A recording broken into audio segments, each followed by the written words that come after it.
Olá, alunos Força Máxima, tudo bem? Hoje a gente vai ver o capítulo 11, que corresponde à composição das palavras, tá? Vimos anteriormente o processo de formação, prefixação, sufixação, vimos os elementos mórficos antes disso, o radical, afixos, desinências de gênero, desinências de número, desinência vogal temática, desinência número pessoal, desinência modo temporal. Vimos depois como as palavras são formadas através do processo de derivação, que é derivação prefixal, sufixal, prefixal e sufixal, parasintética, regressiva, imprópria. E agora a gente vai ver o capítulo 11, que é a parte da composição das palavras, tá? Então vamos lá. Então olha só, a composição das palavras ela pode ser relacionada de duas formas, sempre com relação aos radicais. Então vocês devem lembrar que os radicais é a parte da palavra que basicamente não sofre alteração, né? Exceto nos verbos irregulares, como a gente falou anteriormente. Então o processo de composição é feito de duas formas, por justaposição e a seguir por aglutinação. Então olha só, composição por justaposição é a junção de dois ou mais radicais sem perda ou troca de letras e fonemas, tá bem? Então, o que isso quer dizer? Que na justa posição, os radicais permanecem inalteráveis, ou seja, eles não têm perda nem troca de letras ou fonemas. Então, ó, letras é a parte gráfica e fonemas é a parte fonológica. Então, é o som na hora que a gente emite a palavra. Então, reparem nesses exemplos aqui, ó. Fim de semana, ó, três radicais. Fim de semana, pé de meia, pé de moleque, girassol, a gente acrescenta o Szinho para manter o som do C. Madrepérola, madre é um radical latino que vem de mãe, assim como permanece também em espanhol, se eu não me engano. Ó, mal me quer, três radicais. Manda-chuva, dois radicais. Paraquedas, o verbo parar flexionado na terceira pessoa. Passatempo, verbo passar também flexionado na terceira pessoa. Pontapé, vai e vem, varapau. Reparem como é que esses exemplos aqui, ó, nesses exemplos não houve nenhum tipo de perda, nem fonológica, nem perda de letras, nem perda gráfica. Então, por isso que esse processo aqui é chamado de justaposição. Não sei se vocês gostam de Harry Potter, mas quando em todos os livros, em todos os filmes, quando as pessoas vão se relacionar, vão se dirigir ou vão falar sobre Voldemort, eles nunca falam um nome, né? Então eles dizem você sabe quem, aquele que não deve ser nomeado. Então, ó, você sabe quem, você sabe quem. Três radicais formados por justa posição. Ó, aquele que não deve ser nomeado. Seis radicais, também formados pelo processo de justa posição, tá bom? E a seguir, nós temos aqui, ó, o processo de composição por aglutinação. Enquanto que a justaposição são a união, a junção de radicais sem perda de nem fonemas nem de letras, a aglutinação é com perda ou troca de letras e fonemas. Então reparem aqui, ó, aglutinação, quando aglutinar é porque haverá perda. Justaposição, ó, é uma coisa justa, então não haverá perda. Então nós temos esses exemplos aqui, ó. Aguardente, reparem que houve uma crase do A. Um dos As se perdeu. Destarte, ó, desta arte. Dessarte, dessa arte. Embora, ó, junção de três radicais. Em, boa, hora. Ó, fidalgo, filho de algo. Pernalta, perna alta. Houve a perda do primeiro ou do segundo azinho aqui, ó, como no aguardente, tá bom? Ó, planalto, plano mais alto. Houve a perda do O, tanto do fonema quanto da letra. Vinagre, ó, vinho mais acre. Então, ó, vinagre. Houve a perda do som do nhe, que é do dígrafo aqui, ó, e do O. Então, ó, vinagre. E aqui no C mudou para G.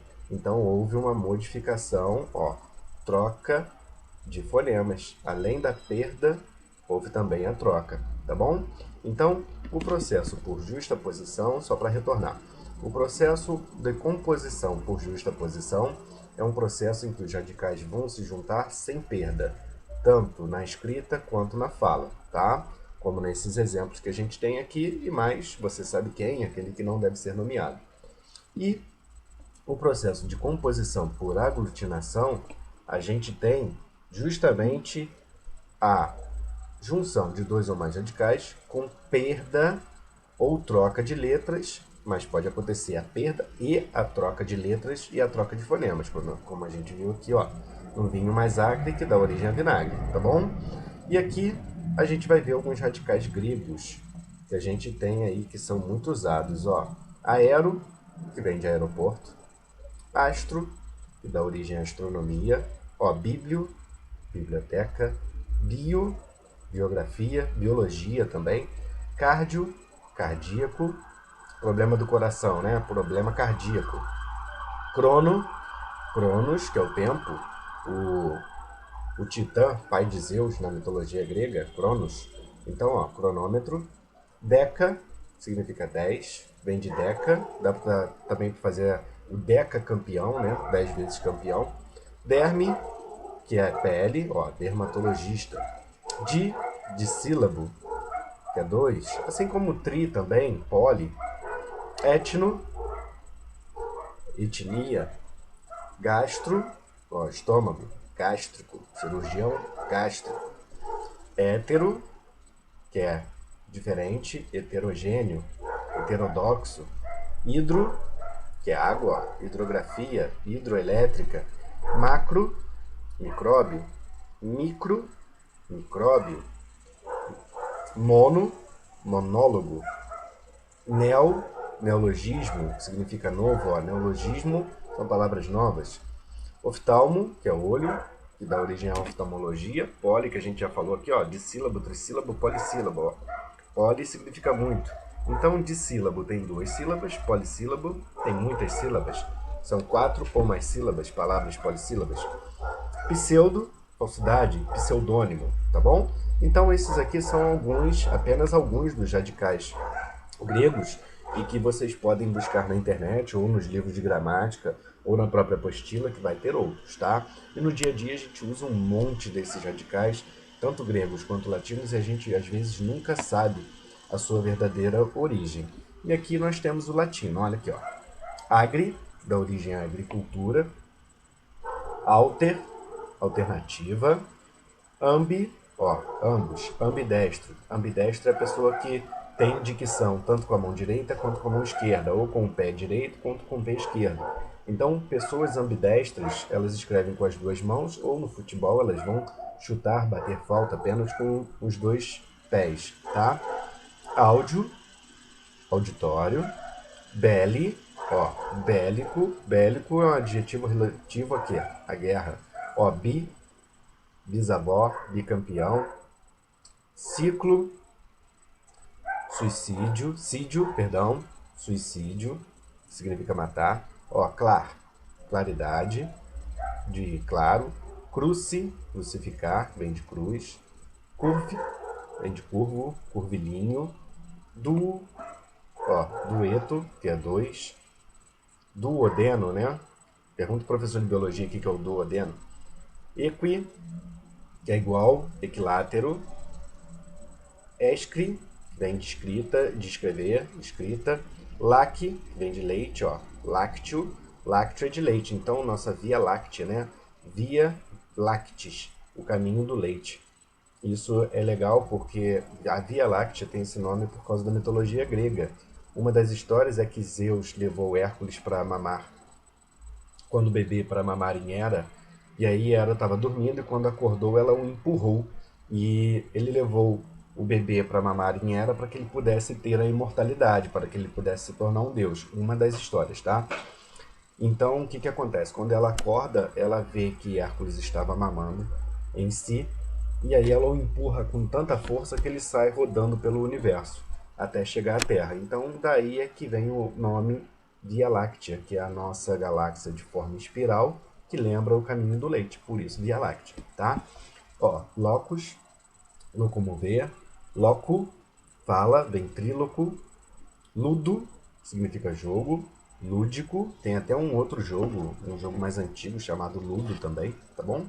Morte, que significa morte, é mortandade, e oni, que vem de omni, todo, onipresente, tá? E a palavra ônibus também vem de omni.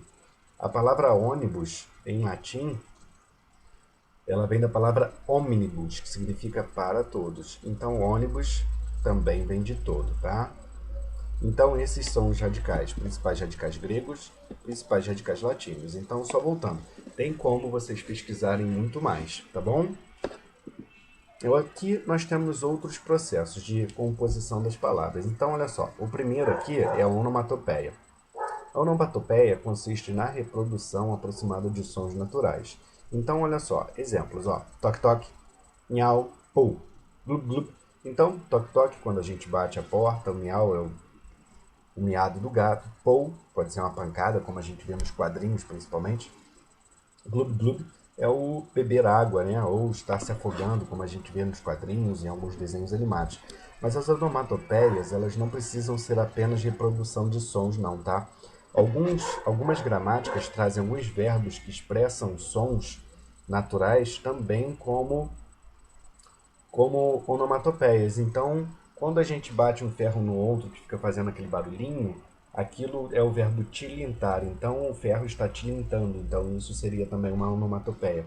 E os verbos que indicam os sons que os animais produzem também são caracterizados como onomatopeias em algumas gramáticas. Então, ó, latir, miar, coachar, né? O sapo coacha. Então, coachar, tudo isso seria onomatopeia. O rugido do leão, rugir, também seria uma onomatopeia, tá? Segundo algumas gramáticas. Depois nós temos aqui, ó, alguns estrangeirismos. O que é isso? Estrangeirismo é um processo que introduz palavras vindas de outros idiomas na língua portuguesa. Então a gente tem que lembrar sempre que todos os idiomas atuais, eles são línguas vivas. Então o que isso quer dizer? Se a língua é viva, ela vai sofrer alterações. Então, por exemplo, ó, o latim, que até hoje é a língua oficial da Igreja Católica, e o grego antigos, que são línguas mortas, eles não vão admitir, de forma alguma, nenhum tipo de modificação, nenhum tipo de empréstimo, nenhum tipo de estrangeirismo. Por quê? São línguas mortas que não são mais faladas em nenhuma parte do mundo. Apesar do latim ainda ser a língua oficial da Igreja Católica, ele é usado apenas para documentos oficiais. Isso não quer dizer que a Igreja Católica use o latim para conversar entre si. Então, um padre não vai conversar em latim com um bispo, ele vai usar a sua língua corrente. Então, esses documentos oficiais são feitos em latim, mas o latim é uma língua morta, então ele não sofre nenhum tipo de alteração. Agora, o português, o inglês, o francês, eles aceitam palavras que vão de outros idiomas, tá bem? Então, olha só. Os estrangeirismos que a gente tem aqui são, ó, abajur, do abajur, batom, buquê, stress, futebol, piquenique, turnê e uísque. Reparem que aqui é uma variedadezinha, ó, do francês e do inglês, mas nós temos outros também, tá? Então, olha aqui, nós temos os principais anglicismos. O que é anglicismo? São estrangeirismos de origem inglesa. Por que se chama anglicismo? Porque a religião oficial na Inglaterra, que tem como a rainha Elizabeth como a maior mandatária, como se fosse, entre aspas, o papa da igreja anglicana. Então, por isso que, quando vem alguma palavra da língua inglesa, se chama anglicismo, por causa da religião anglicana. Então, ó, decap tem duas escritas, tá bom? Em português a gente escreve assim e o inglês é assim. Coffee break, delivery, download, drive-thru, e-mail, fashion, jeans, ketchup, leasing, layout. Então reparem que algumas palavras mudaram, apenas duas aqui, ó. Backup e layout. Mudaram a grafia do original do inglês, tá? Só que o que acontece? Todas as outras palavras elas podem mudar ou não a grafia. Quem decide isso são os acadêmicos da Academia Brasileira de Letras. Então eles se reúnem e vê se vai ter alguma alteração ou não. Então algumas palavras mudam, outras não, tá? Depois, ó, estrangeirismos de origem francesa são chamados de galicismo. Por que galicismo? Porque hoje, atualmente, a França corresponde ao território da Gália, da Galícia, na época do Império Romano. Então vocês podem reparar também que o símbolo da seleção francesa é um galo. Então daí é que vem galicismo, tá? Por causa da Gália. Então reparem aqui, ó. Abajur, baguete, balé, batom, bege, bibelô, buffet, buquê, cabaré, chofer. Chofer também sofreu alteração, eu só não coloquei. Crochê, croissant, continua a mesma coisa. Gafe e garçom. Reparem que a maioria dessas palavras, tirando o croissant aqui, todas elas foram aportuguesadas. Por que todas foram aportuguesadas na forma da escrita? Porque, basicamente, esses francesismos, esses galicismos, né, vieram para a nossa língua há muitos anos. Então, houve um processo normal de aportuguesamento da escrita, tá? Depois, ó, de língua espanhola, castelhanismos.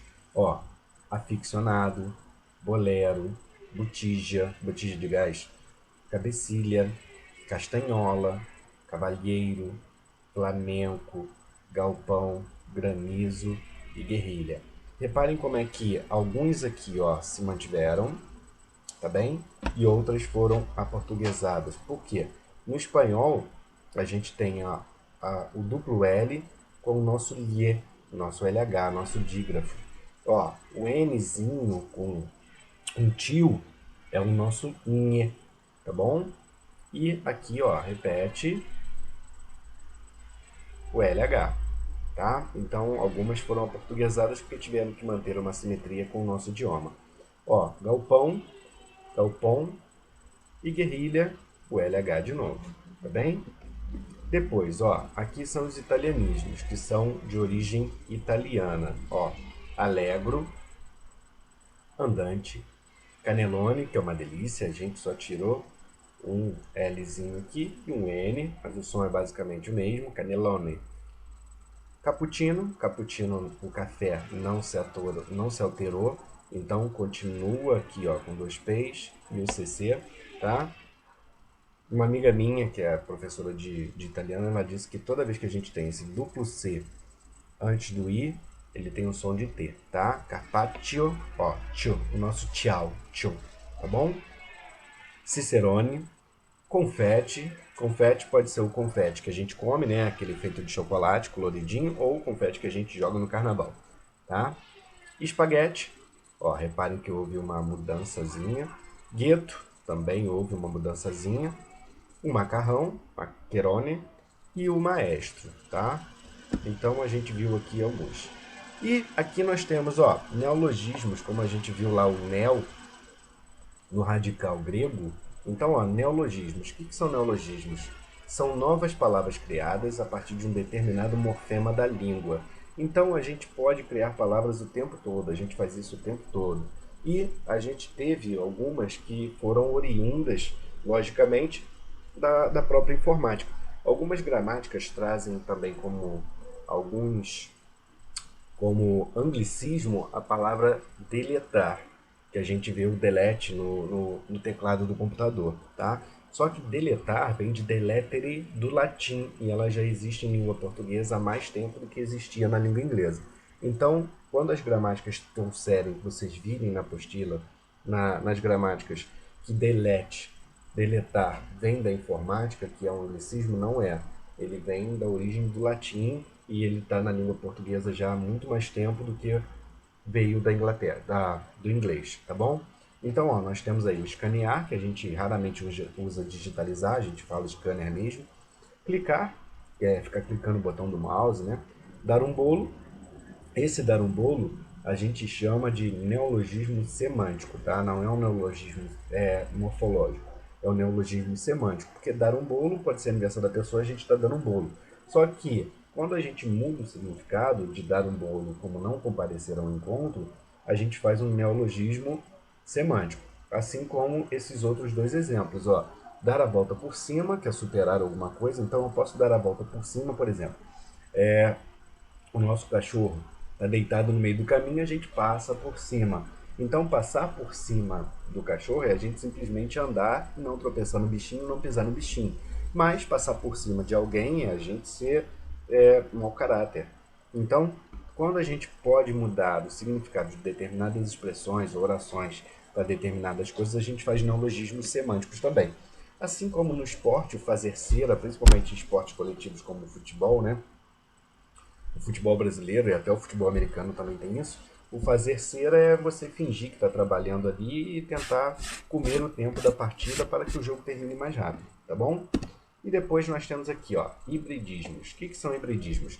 A gente está falando sempre de radicais. Então, se a gente tem lá composição por aglutinação e justaposição, a gente também pode fazer, e vimos depois os radicais gregos e radicais latinos, a gente faz os hibridismos. O que são hibridismos? Uma coisa híbrida é quando a gente junta coisas diferentes. Então, olha só, no hibridismo nós temos radicais, palavras formadas por radicais de línguas diferentes, tá bom?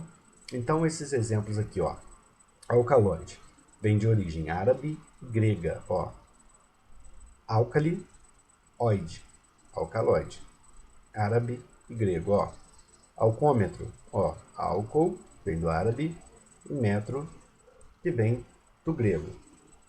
Autoclave, ó, grego e latim. Auto é grego, clave é latim. Bicicleta, aqui, ó, já são 3 radicais. Ó, bi, que vem do latim, ciclo, que vem do grego, e eta, que vem do francês, tá bom? Ó, burocracia vem do francês e do grego, buro e cracia, tá bom? Endovenoso, ó, endo, que vem do grego, e venoso, que vem do latim, tá? Então, a gente viu alguns processos aí. Aqui nós temos a redução.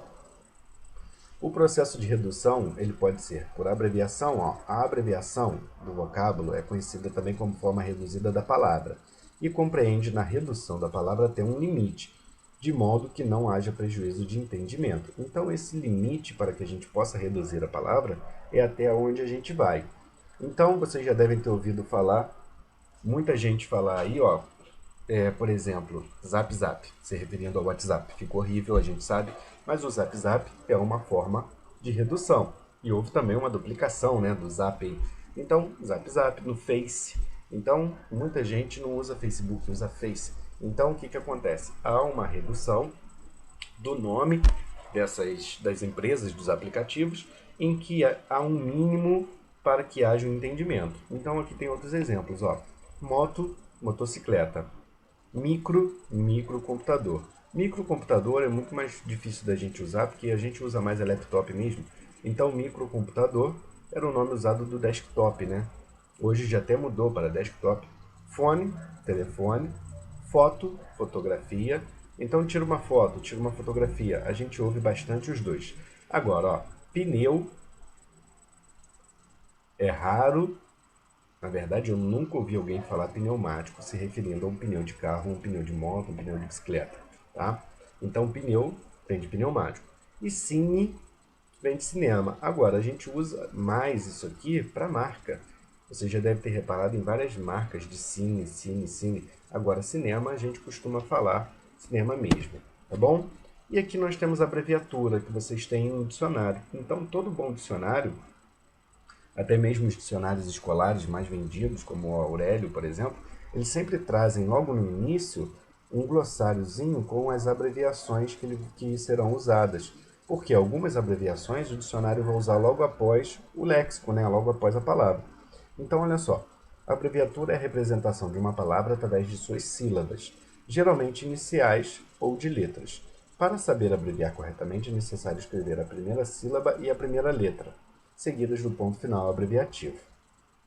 Se a primeira letra da segunda sílaba for uma vogal, a abreviação irá até a consoante. Isso aqui eu peguei no dicionário para vocês verem como é que é.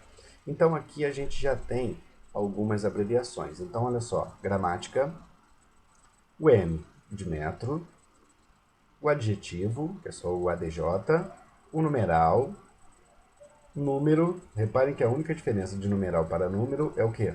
O acento. Do adjetivo, a gente também tem um advérbio, que é só trocar o J pelo V. Ó, gênero, pessoa. Aqui, ó, antes de Cristo é AC, depois de Cristo é DC. E o apartamento, tá vendo? Então essas são as abreviaturas, mas no dicionário a gente encontra dezenas de outras, tá? E no fim aqui nós temos a sigla, ó. Há regras quanto ao uso de siglas. Todas as letras devem ser escritas com letras maiúsculas, tá? Se a sigla tiver até 3 letras ou se todas as letras tiverem um significado independente, somente isso. Mas tem algumas siglas que elas são bastante grandes, então não se usa-se apenas a primeira na forma em caixa alta, em maiúsculo. Então nós temos aqui, ó, CEP, ONU, ONG e MEC. O MEC no atual governo não existe mais, né? Porque o Ministério da Cultura foi extinto e virou secretaria. Então o que acontece? Ó, CEP, Código de Endereçamento Postal. Todo mundo tem um CEP. Organização das Nações Unidas. Temos a OMS, que está sendo muito divulgado hoje, que é a Organização Mundial da Saúde, isso em português, tá? ONG, Organização Não Governamental, e MEC, Ministério da Educação e Cultura, o antigo Ministério da Educação e Cultura, tá bom? Agora, quando forem pluralizar isso aqui, principalmente em ONGs, quando vocês colocarem em redação, não coloquem apóstrofe S não, tá? Aí não entra, porque apóstrofe S vai do inglês, que significa pertencer, é pronome possessivo, né? Então, quando vocês colocarem aqui ONGs, basta colocar o S minúsculo atrás, tá bom? Então, muito obrigado pela atenção de vocês. Até a próxima.